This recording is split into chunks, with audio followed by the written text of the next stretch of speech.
ओफो नैना बेटा, ये सब क्या है? तूने फिर से रोटी के साथ अचार और चटनी बना दी। फ्रिज में सब्जियां रखी हैं, वो क्यों नहीं बनाई? माँ आप जो बनाए खा लो ना। आपको पता है सब्जी बनाने में कितना टाइम लगता है। पहले उसको धो, छीलो, काटो और फिर बनाओ। इतनी देर कौन गैस के पास खड़ा रहेगा? ना वो बना, मेरे बस की तो नहीं है। अरे कल को ससुराल जाएगी तो वहां भी क्या ऐसे ही आलस दिखाएगी? उन लोगों को भी बिना सब्जी की ही रोटी खिलाएगी। आप हर बार ससुराल वालों को बीच में क्यों ले आती हो? और इसीलिए तो आपसे कहती हूँ मेरे लिए कोई बड़ा ससुराल ढूंढना, जहाँ नौकर चाकर हो, ताकि मुझे ना ये सब ना करना पड़े।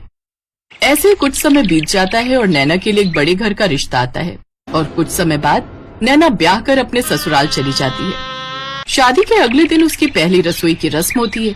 वो रसोई में जाती है तो वहां का गैस चूल्हा देखकर हैरान रह जाती है। हे राम, इतना बड़ा गैस चूल्हा! खैर मुझे क्या, अच्छा ही है, ऐसे जल्दी खाना बन जाएगा। फिर वो तरह तरह के पकवान बनाती है। पूरी, कचौरी, आलू की सब्जी, हलवा, रायता सब बनकर तैयार हो गया। अब देखना कैसे ये लोग मेरे हाथ का खाना खाएंगे तो खुश हो जाएंगे। वो मन ही मन ये सब सोच रही होती है कि तभी नैना की ननद डिम्पल और जेठानी अनीता वहां आती है।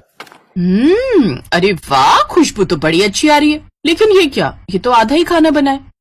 नहीं दीदी, मैंने तो आलू पूरी, हलवा, रायता सब बनाया है। तुम नई नई हो ना, इसीलिए शायद तुम्हें अभी यहाँ के रूल्स पता नहीं।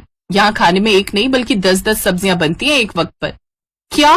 इसका मतलब इसीलिए वो इतना बड़ा गैस चूल्हा रखा हुआ है? हाँ और क्या। तुम तो ऐसे हैरान हो रही हो जैसे मैंने तुम्हें 10 नहीं बल्कि 100 सब्जियां बनाने के लिए बोल दिया हो। वो क्या है ना, यहाँ हर किसी को अलग अलग सब्जी पसंद है। अब 1-2 सब्जियां ही बनेंगी तो कुछ लोग तो भूखे ही रह जाएंगे, इसलिए 10 तरह की सब्जियां बनती हैं। अगर किसी को ये ना खाना हो तो वो खा ले, वो ना खाना हो तो कुछ और खा ले। हाँ छोटी भाभी, और आज आप इस घर की परंपरा को आगे बढ़ाओ और फिर हम सबको खाने की टेबल पर बुला लेते हैं। बेचारी नैना की तो ये बात सुनते ही होश उड़ जाते हैं। चल बेटा नैना, हो जा शुरू।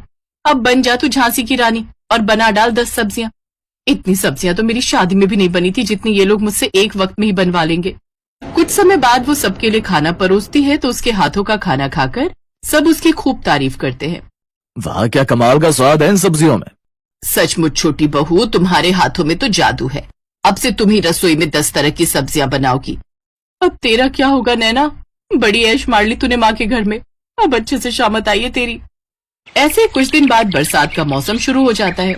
बाहर का सुहाना मौसम देखकर नैना सोचती है, अरे वाह, आज तो गर्मा गर्म पकौड़े खाने वाला मौसम हो रहा है। ऐसा करती हूँ, सबको गर्मा गर्म पकौड़े बनाकर खिला देती हूँ। तेल में तले होने के कारण वो भारी होते, जिससे सबका पेट भर जाएगा। और साथ में थोड़ी कचौड़ी भी तल देती हूँ। आज शाम का